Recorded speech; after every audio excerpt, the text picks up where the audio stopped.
As a new school year starts, school districts are working to educate students and families about a drug epidemic plaguing the nation. Yeah, fentanyl overdoses among 14 to 18-year-olds jumped by 94% from 2019 to 2020.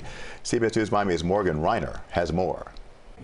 Fentanyl is here in our communities. There's no doubt about that. Teens may think that they're taking prescription pills like Percocet or Valium that they purchase through e-commerce websites, social media, or even through their friends. But those pills could be counterfeit pills that contain lethal doses of opioids. And it only takes a tiny bit of fentanyl to kill you. It's Kendall Cordell's job to study trends. She's a director of the School of Global Health Management and Informatics at the University of Central Florida.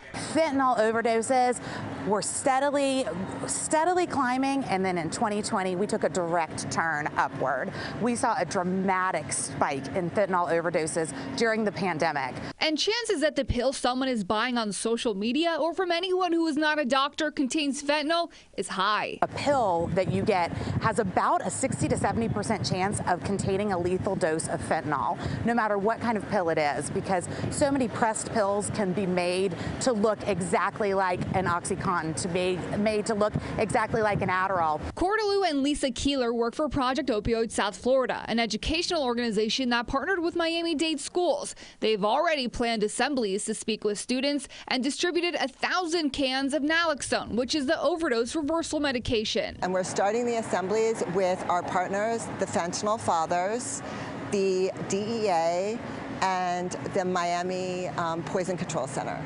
She said students need to understand these trends are not just impacting drug addicts. They're affecting teens and people who don't know what they're taking. The kids don't realize that they're on Snapchat and they think that they're taking an Adderall, or they think that they are getting a Xanax.